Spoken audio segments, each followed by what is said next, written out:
Big news for anyone who loves the history of D-Day. Matt McLachlan Battlefield Tours has just launched a brand new tour that visits the D-Day beaches and lots of other sites in rural France, and all from the comfort of a luxurious cruise on the Seine River. Now, we ran this tour in 2024 and it was a huge success. It sold out in a matter of weeks. So now we've rolled it out again for 2025. But this time, there'll be 3 departures in June, July and September, giving you 3 times the opportunity to join us. The cruise is on board the luxurious Amadeus Diamond and begins and ends in Paris. Over 8 days, you'll enjoy the history, scenery and culture of the beautiful Seine River. But as an exclusive offering just for our passengers, you'll enjoy 2 full days touring the D-Day landing beaches in both the US and British sectors, plus daily seminars on board the ship that unpack the history of D-Day. And like all our tours, you'll be hosted by one of our expert historians who'll bring the story of D-Day to life. And if you've been on one of our tours before, you'll know that our historians really are the best there is. This is an exclusive cruise and places are extremely limited. Visit battlefields.com.au to book your place today.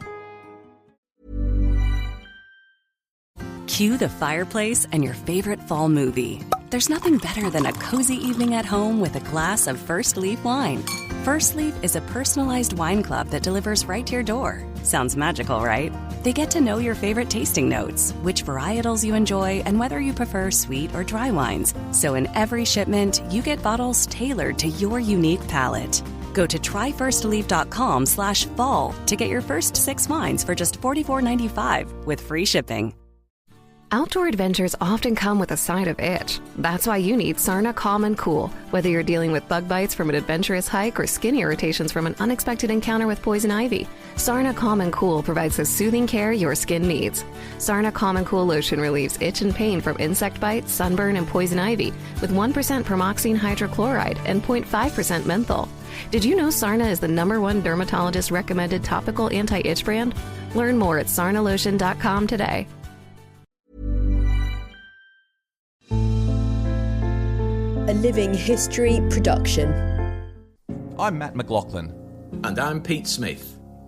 We're battlefield historians who love nothing better than getting out and walking the ground where great battles in history took place. And now we'd like you to come with us. Every week, BattleWalks will take you to one of the great battlefields of Europe. As we walk the ground, we'll dig through the pages of history. We'll uncover the secrets of the battlefields, and most importantly, we'll tell the stories of the people who fought and died there. Welcome to BattleWalks.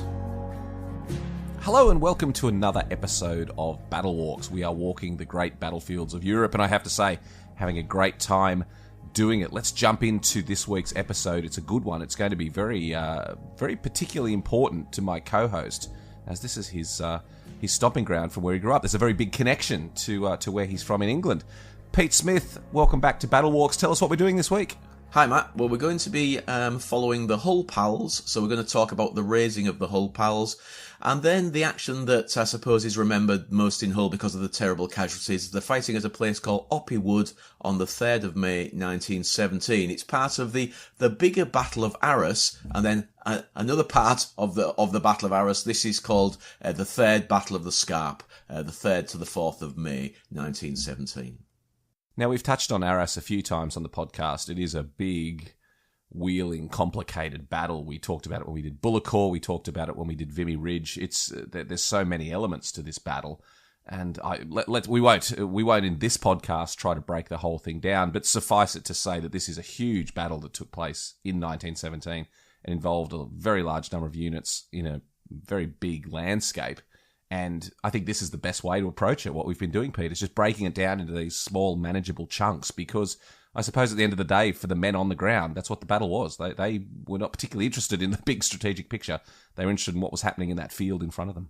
I think most of them wouldn't have even had the opportunity. Even if they had been interested to know what was going on, they wouldn't have been told. We're still in the period where men weren't particularly briefed on the big picture. This was just, for them, an important action, and they knew what they had to do, and they needed to get it done.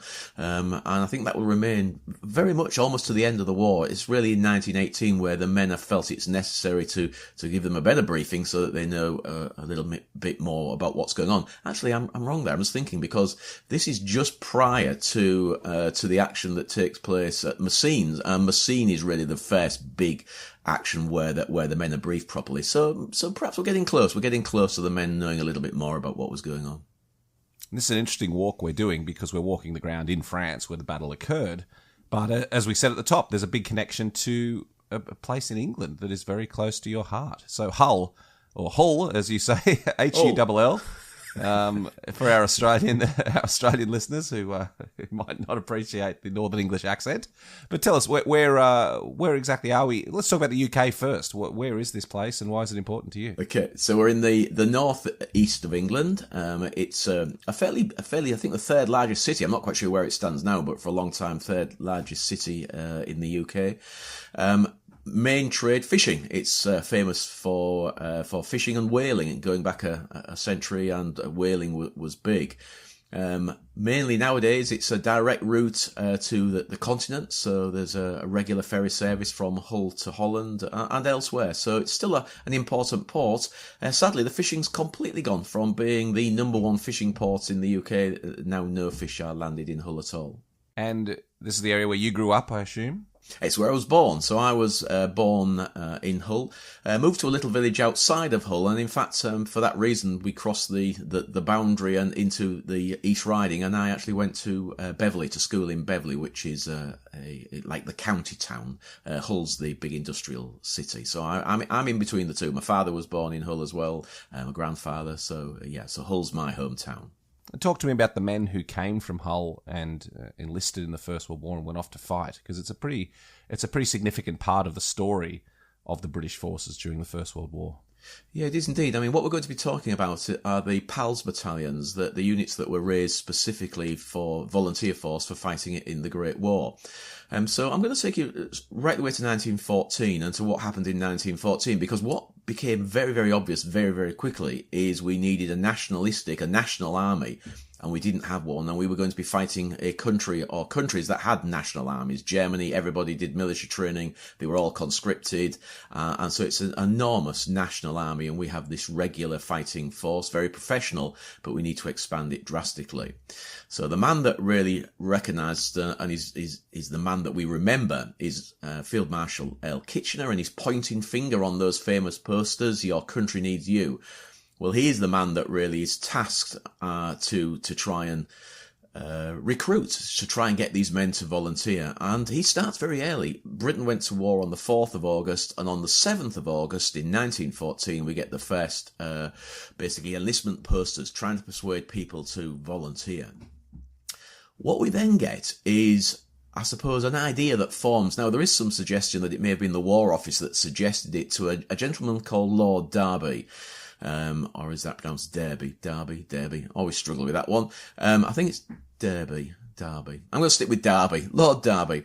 On the 24th of August, he received permission from the War Office to raise the Liverpool PALS. So the first of the PALS battalions, and that's where we start really with this. It's him, Lord Derby, who starts this process of suggesting that maybe cities, big conurbations, would like to raise volunteer forces.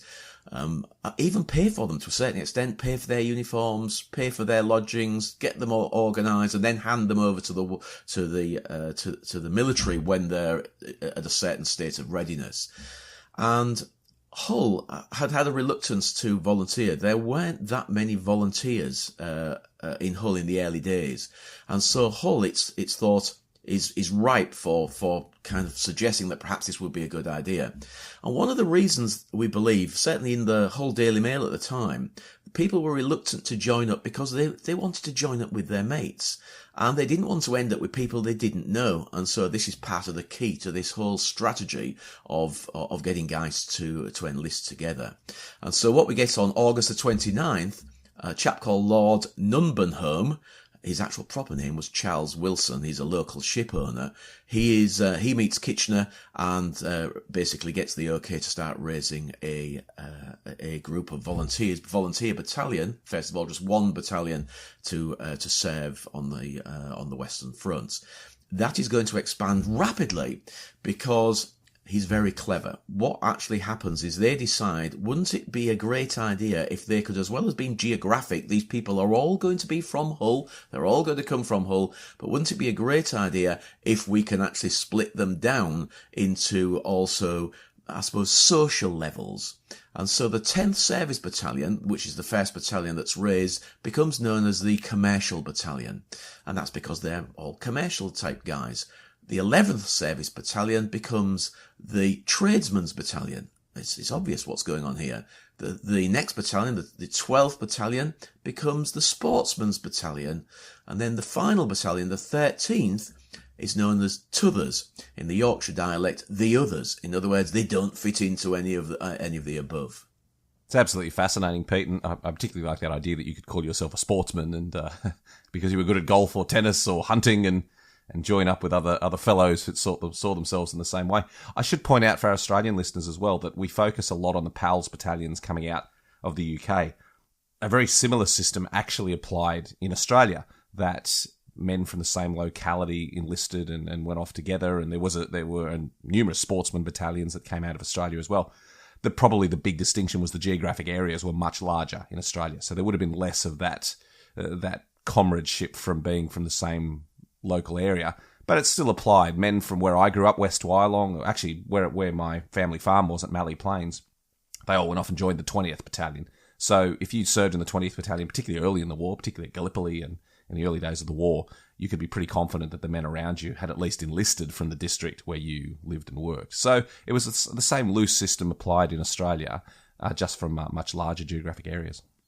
I think this one as well, we often think that every single person here came from Hull, but they didn't. They came from further afield. They may sometimes have had connections with Hull, or they may have come from the larger East Riding, so East Riding of Yorkshire, East Yorkshire. But the titles, I'm just going to read the title because it explains the whole kind of gambit. It's the 10th Service Battalion. Service means that they're volunteers for the war. It's then brackets, 1st Hull, and then the East Yorkshire Regiment. So it doesn't even, in their actual official title, it doesn't even mention the commercials, and then they're known as the commercials. So it's a right mouthful, but it actually tells the whole story exactly of how that battalion, that's the 10th Battalion, has been raised, the 1st Hull. But as I say, they weren't necessarily all from Hull. Before we get on to how they went during the war, something I noticed that was very interesting was Hull was actually bombed in 1915. Tell us that story. So while the men are off getting ready to fight and off in France, Hull itself is coming under attack from the Germans. Yeah, it's interesting. As it will be heavily bombed, I think it's the most heavily bombed city during the Second World War, and it's because of its docks and the fishing, because that's important for food. Well, in the First World War, it was also bombed by Zeppelins. So it's one of the first places to be bombed by Zeppelins. And I made a little comment in my notes here: is how would you feel if if you were a soldier serving either in France or in somewhere else in the UK, and discover that your hometown is being bombed from the air? And of course, that is part of the whole reason why the Germans are doing it. It's not because it's going to be a really successful weapon. It's a terror weapon. It's so high up that the bombing is indiscriminate in the extreme. And so it's a real terror weapon. And on the 6th of June in 1915, the Hull Pals were actually in training, and also on the coast. They were doing some defensive work on the coast. There was a worry at the time that the Germans may possibly invade.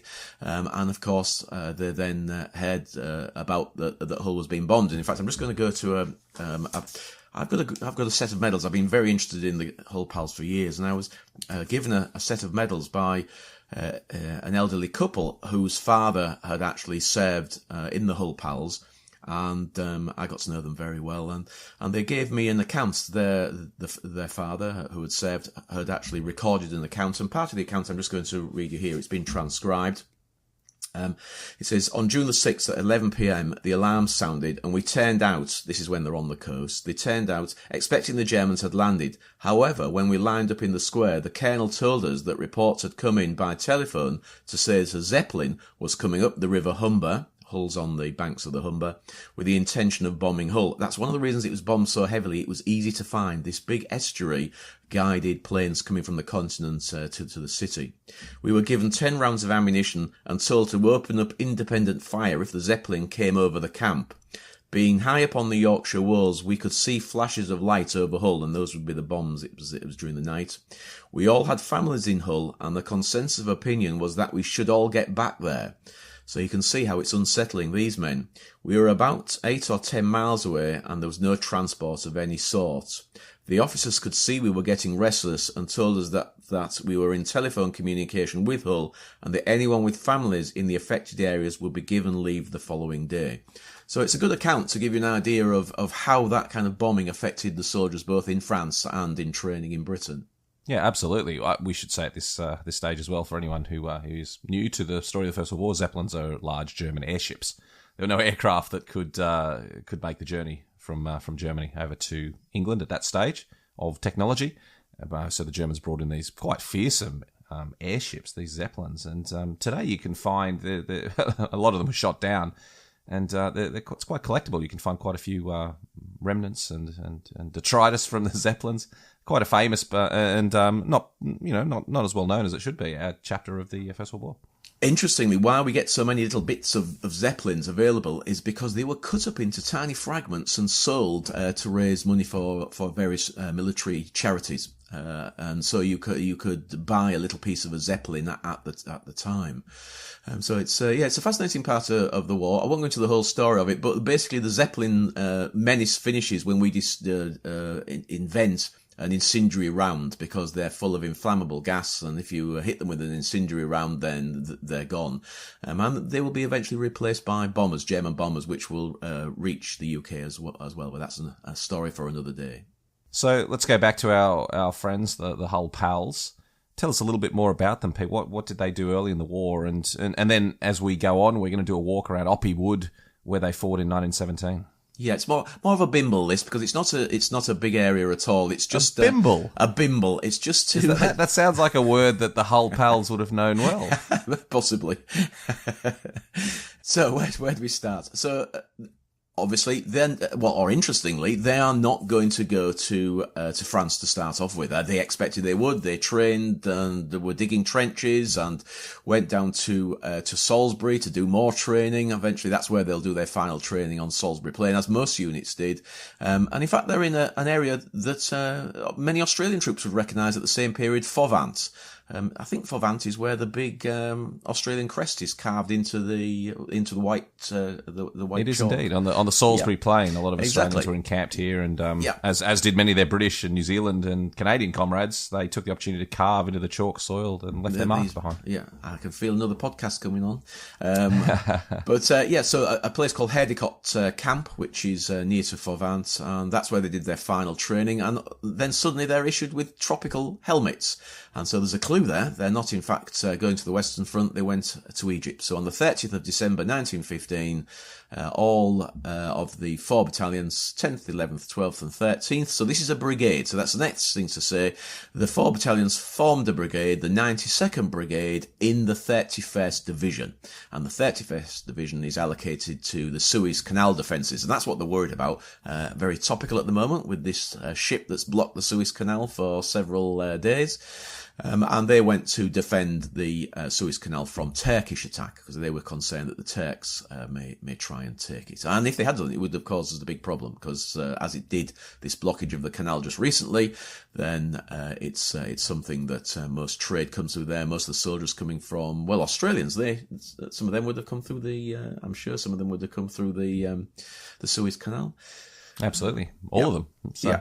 It's also interesting, we should note at this point as well, that obviously being in Egypt at the end of 1915, you asked the big question about Gallipoli, and it is true that the earliest assembled PALS battalions were sent to Gallipoli right at the end of the campaign. So it's we always think of the Battle of the Somme as the time that the PALS battalions received their baptism of fire, but quite a large number of them served at Gallipoli right at the end of the campaign. So they're going to spend their time there, and they hated it. You have to say they hated it. The discipline was strict. The food was appalling. The weather was hot, and they were desperate to get to grips with the Hun. So they wanted to be in France. So on the 16th of March, they get what they wanted, and they're shipped across to France.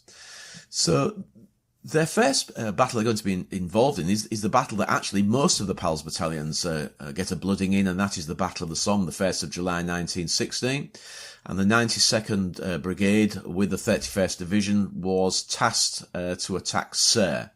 Now, for anybody that's read anything at all about the Battle of the Somme, Serre is a terrible place for the Sheffield PALS and the Barnsley PALS and the PALS battalions. It's where we go to commemorate them. In fact, Sheffield has a memorial there in Serre.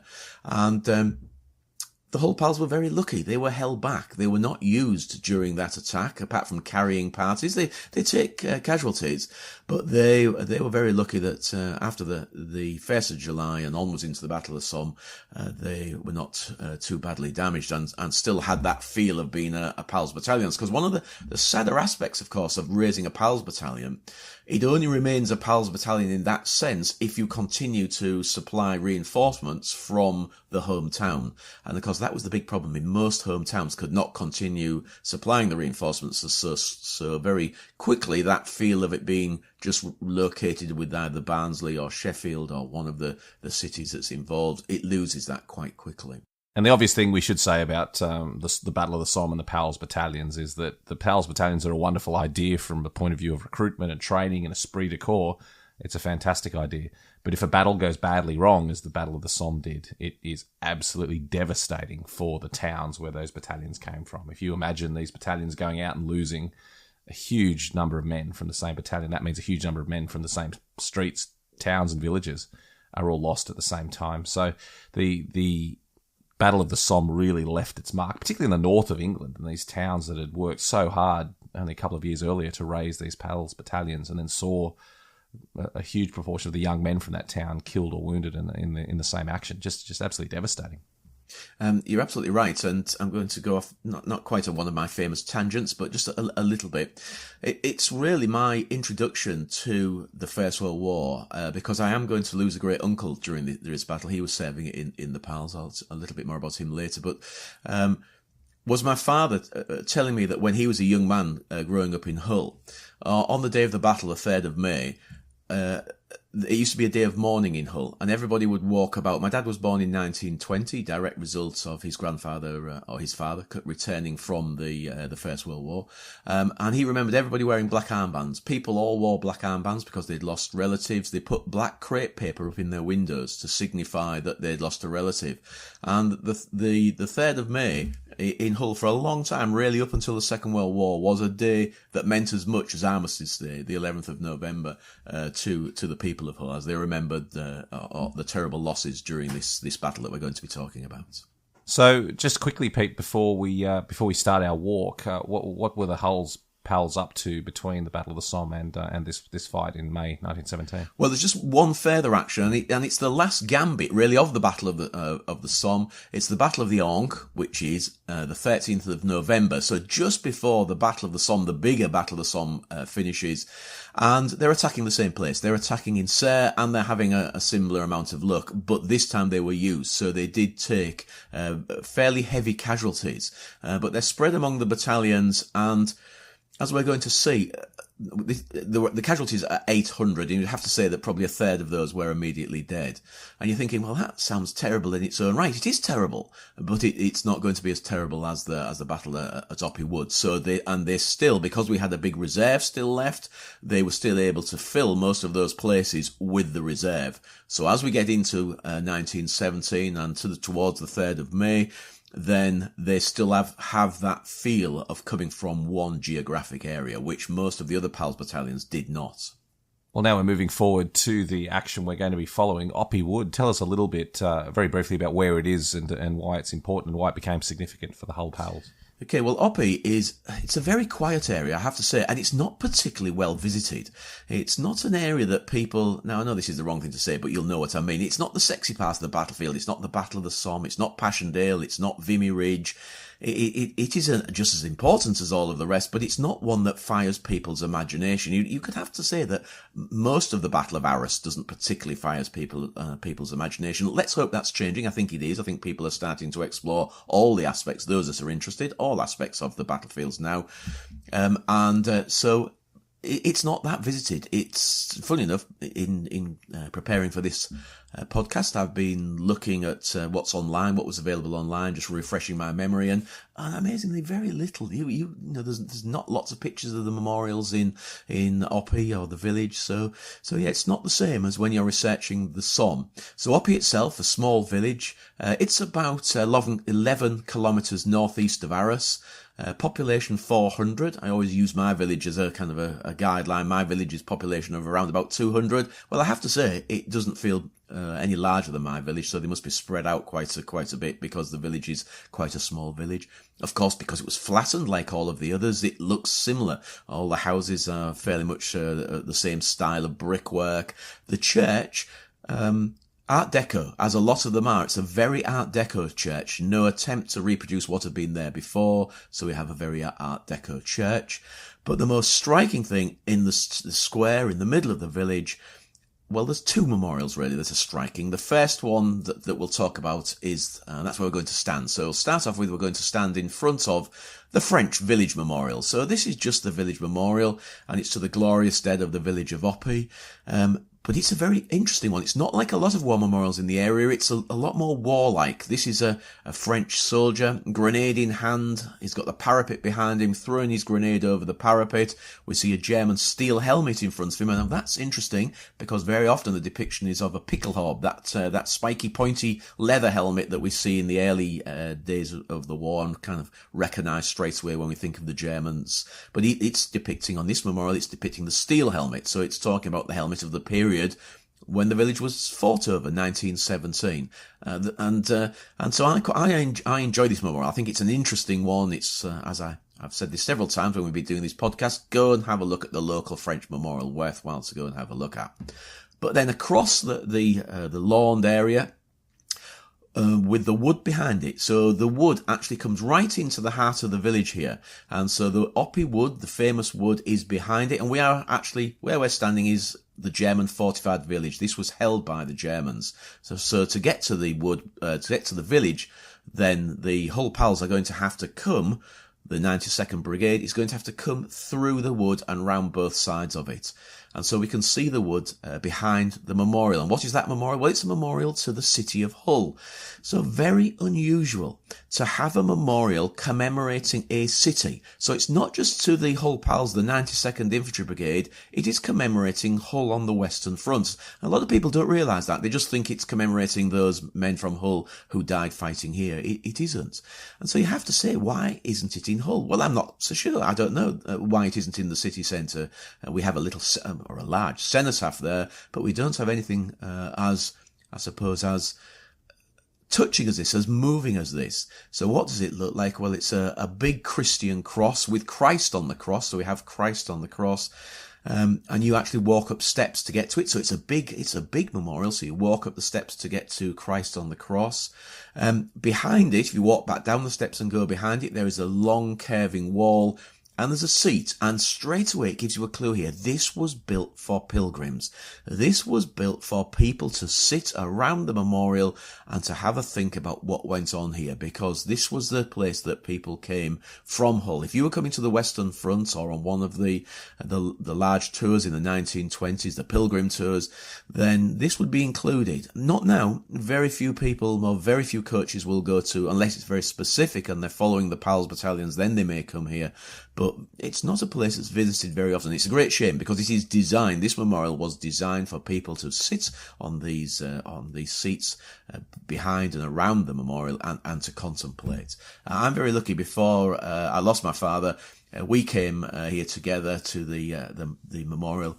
And I've got lots of pictures of us standing together, arm in arm, remembering his uncle, my great uncle, and all of the other lads from Hull who fought in the Great War and are commemorated here on this memorial. If you're a regular listener to our podcast, you would know that Pete and I are quite fascinated by this period immediately after the First World War, the great pilgrimages. And again, I think as an Australian, we don't quite understand the significance of it, because Australians sadly never had the opportunity to participate. The idea that an Australian would be able to travel to Europe and walk the battlefields where their son had been killed was just beyond the reach of most Australians at that time in the 1920s and the 1930s. but not so far from England. So even the working families had the opportunity to take a long weekend and catch a ferry across on a train and come to these sites where they'd lost sons and brothers and fathers. And it's a fascinating chapter. You go back through all of our podcasts and you'll hear us talking about it.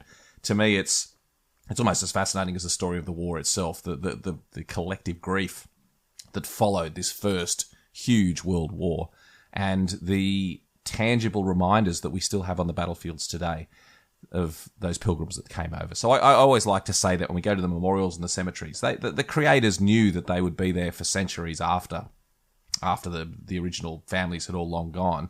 Yet at the same time, there was a genuine need to build memorials, cemeteries, and facilities that would enable literally hundreds of thousands of people to come and pay their respects to lost family members. It's just a fascinating chapter of history, isn't it, Pete? It is indeed, and it's something that has always fascinated me. And being a bit of a collector, I can't help myself. I like collecting the souvenirs associated with their visits. So the photographs that they took of each other standing in front of the memorials, the rail tickets that they paid for, the badges that they wore if they're in organised groups. And it's a fascinating and very moving aspect of the war, especially when you get the close-up pictures of grieving parents with their standing behind their son's headstone.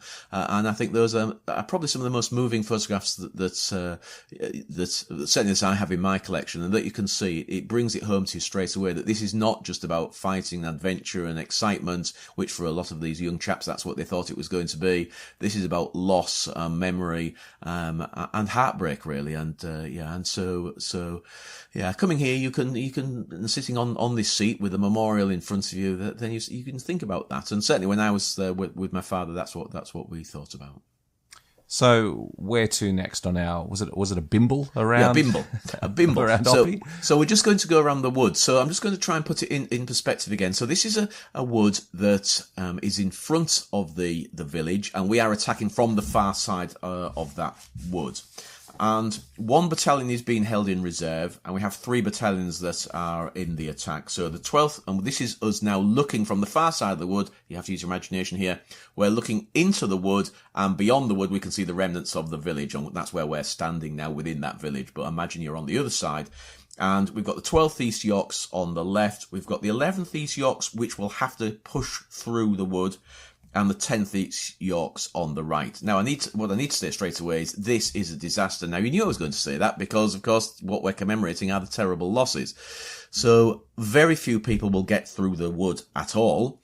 On the right-hand side, some of the 10th Battalion actually managed to get into the village. Now, we don't know this until later on, or perhaps even after the war, because those guys were taken prisoner. They didn't get back. So it's and we'll be discussing why it's a disaster in a second, but it's a terrible disaster. So what we're going to do is we're going to now go walk our way slowly round until we're on the side of where they're attacking from. And the first thing we're actually going to bump into is a post. It's just a straightforward post. Now, I have to say, and hold my hand up here, I have not seen this post. This is fairly recent, and it's commemorating Victoria Cross action, and it's a chap who gave his life here as an officer. He's called Second Lieutenant Jack Harrison. His actual name was John, but everybody knew him as Jack. And he lost his life taking a machine gun position. We're going to read his citation in a minute by himself, and purely a selfish act.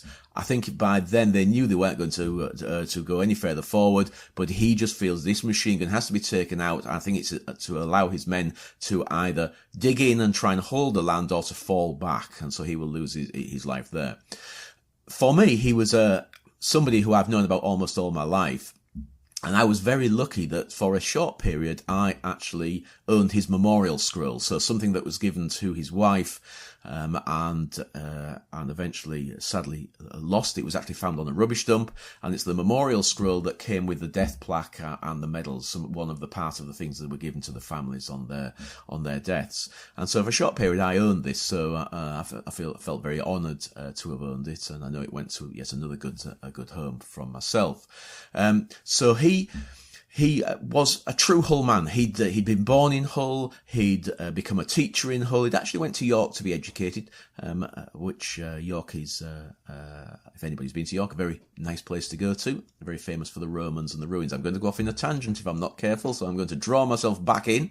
And he taught in one of the rougher schools in Hull, actually called Lime Street School. I've got in my notes here, rough as hell. So it's near the Docklands area, the docks of Hull when the docks were going flat out.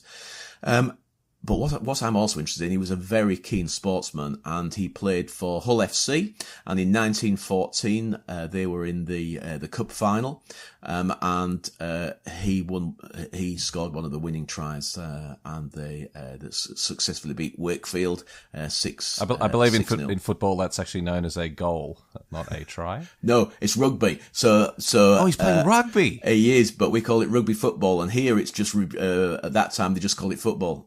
So just to confuse things, it's like football in Hull Australia. FC is a rugby club. It is, yeah. Fascinating. And they only won the game 6-0, so okay. Yeah. Hence my confusion. Yeah, indeed. So this was the Challenge Cup in 1914. Crowd, just a matter of interest, crowd of 19,000. So enormous crowds at that time.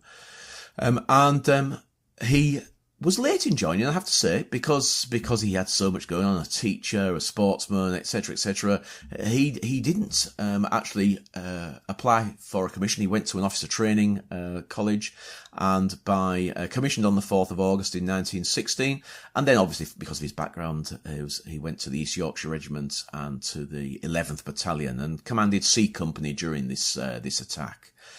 Sadly, like most of the guys who were killed during this fighting, he is on the memorial to the missing in Arras, because that's where the soldiers who are missing in this area end up on the Arras Memorial to the Missing. A place we've not been, Matt, and I'd quite like to go there. On one of our podcasts, I think we need to go to the Arras Memorial to the Missing. It's a fascinating area there as well.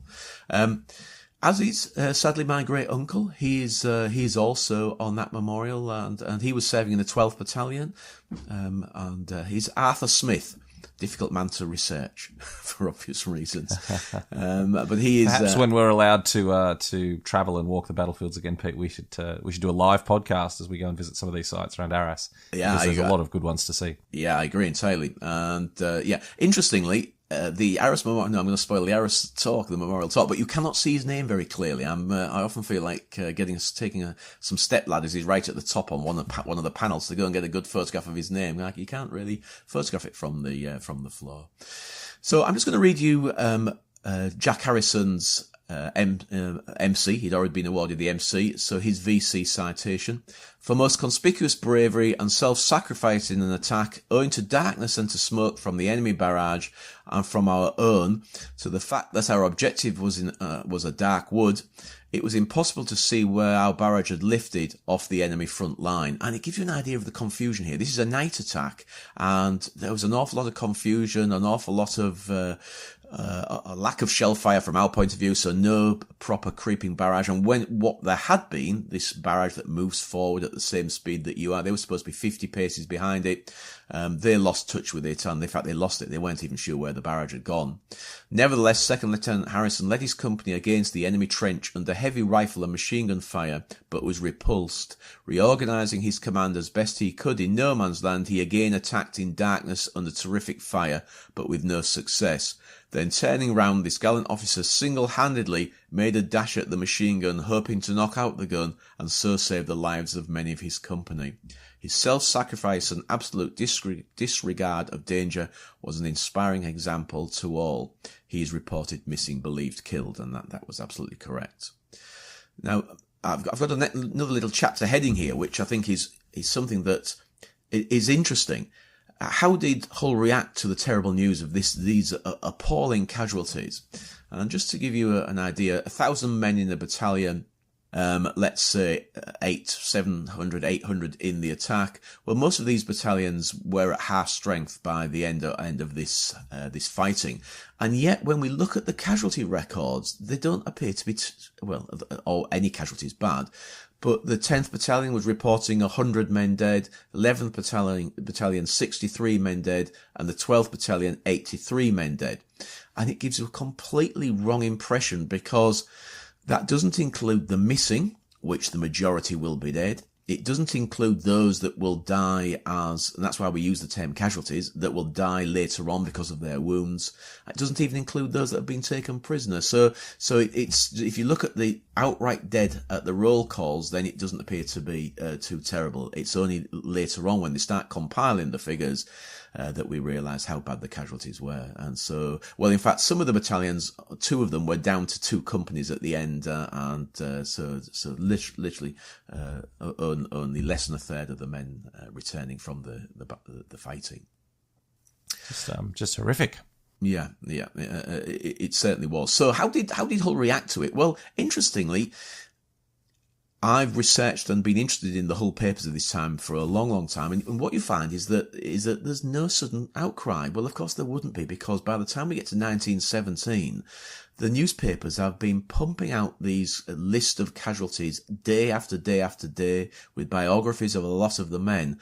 And in fact, there was almost a knee-jerk reaction to it in the end. We've got to stop doing this. This is terrible. This is depressing, and people are not buying the newspapers anymore. If you think of it from a financial point of view, we need to stop putting so much information about the casualties in the newspapers. So what we get now we're getting to just lists. But the lists are not great, and there's a very good reason why the lists are not great, because the majority of these men who have been killed are missing. So nobody is getting that terrible telegram that is saying your relative is dead. They're going to start receiving telegrams that are saying that they're missing, and sometimes presumed dead. But it's missing is the key here. So we don't get this instant impact in Hull where everybody's going, oh my God, what has happened? It's appalling. I'm going to go off on a little tangent here. What is very interesting about Hull is Hull, along with, I can't remember which other, there's another town in England that did this as well. But Hull is famous for its street shrines. Every street in Hull, or the majority of streets in Hull, started sticking up shrines at the end of the street. And sometimes they were very ornate and very well produced, and sometimes they were just a pot of flowers with something pasted on the wall with a list of all the men that are enlisted from the street. But they started vying with each other. So the shrines got bigger, the flowers got bigger, they built glass cabinets, they did all sorts. They listed the men from the streets, and then they marked on them the ones that had been killed. And you can buy photographs of those streets. If you go to the junk shops and rummage around and look online, you can get photographs of these shrines, and you can see they're fantastic and they're very, very interesting. There are just a few that survive to this day in Hull, but it was a big part of the life in Hull. They felt proud, and the streets felt proud as to how many men had enlisted from each street, and so they are where you would have gone and started to realise how bad the casualties were becoming. It's that local commemoration that's fascinating as well, to imagine those shrines with those names being crossed off or marked as men were killed from the street is just appalling. And I think the same thing whenever I go to war memorials in Australia. There's one at Manly, for example, on the beach in Sydney, and in my hometown in West Wyalong. But you often see these large memorials with panels all over them that are now full of names. But you think, when the memorials were constructed during the First World War, often quite early during the First World War, they had to have the foresight to leave these panels blank, knowing that they would be filling them with names as the war went on. And what did that mean for the families whose sons were away serving, to walk past that memorial every day and see those huge blank panels just waiting to be filled? You know, the dread that was looming in those panels, waiting to be filled with names of the dead from that local community. Just awful. The stresses of the families having to deal with their sons being away for this length of time and in many cases eventually being killed was just enormous. I'm going to off on a tangent. I can't help it. This is definitely tangent time. In the centre of England, we have something called the National Arboretum. Have you been to the National Arboretum, Matt? I have not, no.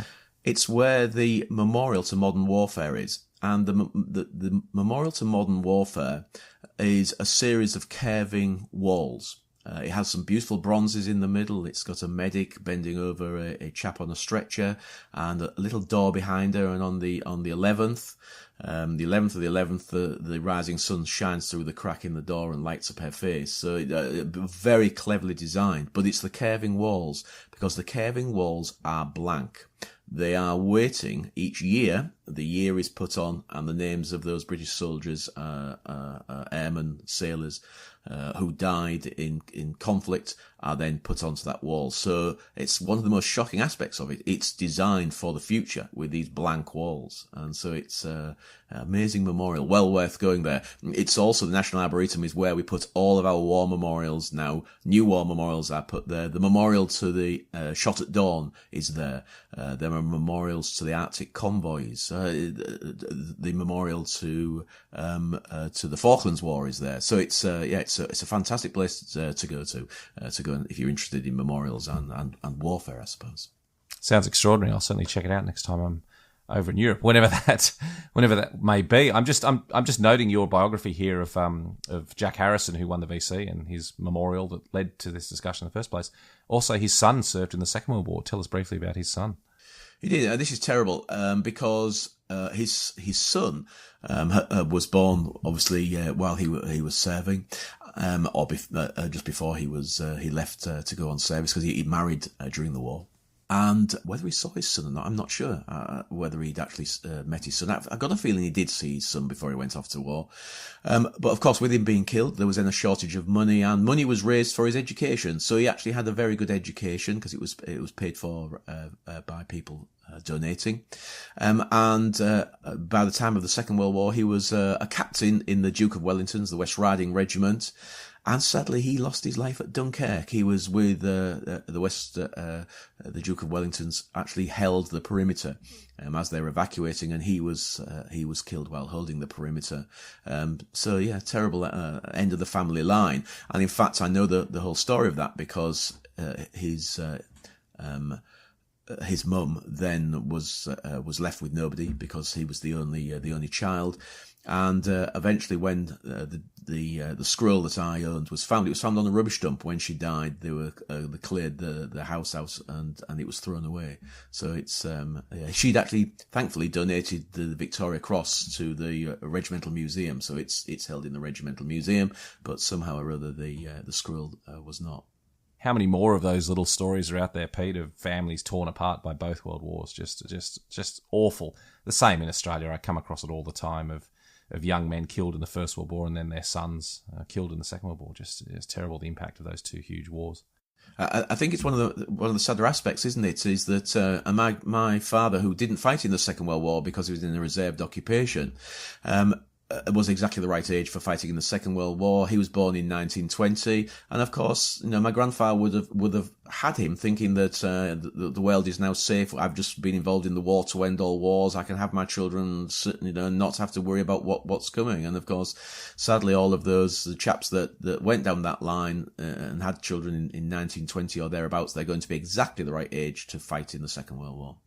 Terrible stuff, mate. Let's hope it doesn't happen again. Indeed, yeah, indeed. Where else in Oppy are we exploring? Right, well, we're just going to carry on walking around the woods. I've just put here nuances, really. You have to look carefully when you're walking around these locations, these battlefield locations. We just have a little roadside marker here. It's on the side of the road, N50, and just beneath it says Hull, 580 kilometres. So it's the search. I just found that just fascinating. We have these little nuances of the battlefield. I just want to go back a little bit. I forgot to mention something. That the land where the memorial is, this is the Hull Memorial to the Kingston upon Hull Memorial, and that's the other thing I should just say. Hull is not its full title. It is Kingston upon Hull, but everybody just knows Hull as Hull, or Hull. And the land was donated by I can't even pronounce. I'm not even going to attempt to pronounce this. It's a viscount and a viscountess. They donated the land because their son had been killed in 1918, and they felt that they wanted to give something back to the town that had offered so many of its own dead to try and take Oppy back under French control. So they donated the piece of land, which I think is fascinating in its own right and moving. Reading your notes, mate, I respect your efforts not to attempt to pronounce that incredible French name, but we do pay our respects to them nonetheless. We do. So what's our next stop on the walk? This one, you'd have to jump in your car. And I think, so let's imagine that we've walked right the way around the wood. And in walking around the wood, we've walked right into the frontline German positions. They are on the far side of the wood. Nothing there now at all. You can't go into the wood. I've always been a little aggrieved that you can't go into the wood. You can understand why. There's always been people that are interested in having a poke about. It's a shooting wood. It's one that's used for coppicing and for taking the timber out for firewood mainly. So it's protected. You can't go into it, but you can certainly walk around it and have a good gander through the fence. And in fact, it has got a very good barbed wire fence right the way around, so you can't even sneak into it as you can with some. I wouldn't suggest you do, of course, but with some you can. So we're going to walk back into town and back to the church itself. Now, inside the church, there are a few little memorials that have been placed on the walls commemorating Hull, and I think one of the stained glass windows in there as well was paid for by the city in the rebuilding of the church. I have to say, it's a little while since I've been myself. Obviously, for 18 months now, we've not been really able to travel, but even before then, I spend a lot of time, my guiding time, on the Australian battlefield. So I'm looking forward to going back. Having done this podcast, I want to go back as soon as we are able. The question I put a little note here is, well, where do they lie? Those that were killed here in this battle, where do they lie? Well, that's a very good question, because a lot of them are still in the landscape around us, as we've discussed an awful lot in these podcasts. But in this case, there is a cemetery that's close by called Orchard Dump Cemetery. Fairly horrible name when you think dump, because it gives you horrible connotations of the dumping of bodies. But that's not where the name comes from at all. It's the dumping of ammunition, the dumping of supplies. It's normally a crossover point. A dump area is where they're dumping off supplies and picking up supplies. But of course, it's also a medical crossover area where perhaps stretcher bearers are bringing wounded men back. They're leaving them there. They're then being picked up. So it's a changeover point. Normally involves some kind of medical post, and they're going to be evacuated from that position. So that's the dump aspect. So it's not to do with dumping bodies. So Orchard Dump Cemetery gives you another clue. There's probably an orchard close by.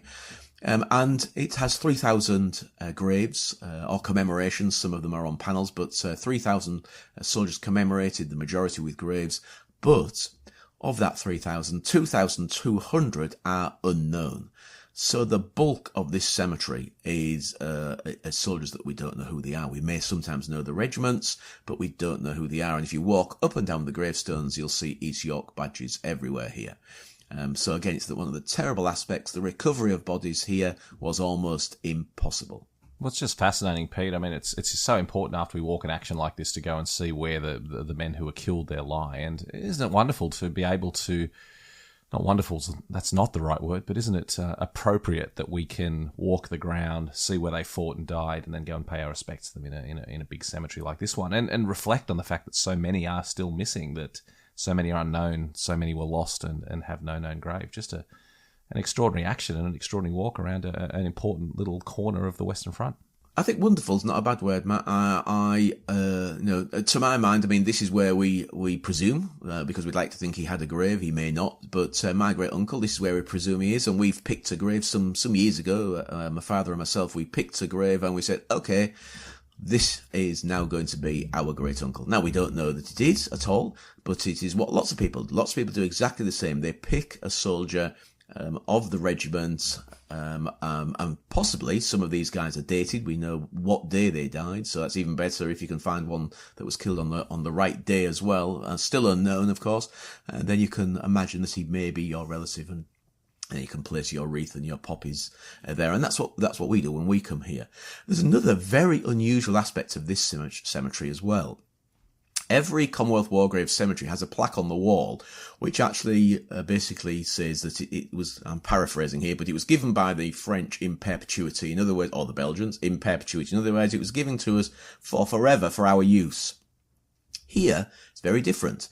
It says that it's a gift of Madame Wartel to the memory of her husband, who was a captain in the 72nd French Infantry, who fell on the field of honour on the 27th of August 1914. So it's another gift. This is a gift of a landowner who is saying, I am going to give you this land for you to bury your dead in, and I'm giving it to you in perpetuity. So very unusual. I don't think I've ever seen an inscription on a wall in any other cemetery that says who gifted it. Just fascinating, Pete. The whole walk has been fascinating, both for a battlefield perspective, but also that connection with your hometown back in England. Just really extraordinary, mate. Thank you so much for sharing it. Anything else you'd like to add before we wrap the walk up today? There's for those that are interested in paintings, there's a beautiful painting by and it's a painting of its time. It's got that arty deco feel. John Nash, and it's called Oppy Wood, 1917 Evening, and it gives you an idea, because the one thing that I mustn't let you go away thinking that we are talking about, we have discussed this before, but it's well worth reiterating. When we discuss fighting in woods, by the time the soldiers get to grips with an enemy anywhere near a wood during the Great War, you can fairly much say that the wood no longer exists. It is just twisted and destroyed branches, and certainly there are some very good aerial photographs of Oppy Wood at this period. And yes, there are standing trees here, but the majority of them have been sheared off at knee height or just above, and there's basically split and timber, bits of timber and roots everywhere. So they were very, very difficult to fight within, and especially if you're fighting within the dark. I should just say that this battle took place, I think it was 3:35 that it started in the morning, and it was not a good time, because it's not going to get lighter for a couple of hours, and so most of the tough fighting was done in complete darkness. And yet there had been a terrible aspect prior to that when we formed up, so when the battalions formed up, it was a full moon. So the forming up in preparation of the battle was done in very bright moonlight, and it was behind us, so the Germans could see us. And that's why we have so many casualties, because even before the battle started, the full moon silhouetted the men forming up, and they were shelled unbelievably heavily before 0 hour. Well, Pete, thank you so much for sharing this walk with us. Again, one that that I never would have done had you not suggested it, and just important to remember the men from Hull, and indeed all the men who died in these actions, these lesser known actions on the Western Front. It's important we don't forget them. So thank you so much for sharing this one with us. We'll put it on the list of places that I need to take you, Matt. Mate, I can't wait. Let's hope that this virus allows us to do that before too long. We're seeing some light at the end of the tunnel, and I can't wait to get back there, Pete, and walk the ground with you. And this one will be right at the top of the list. Good.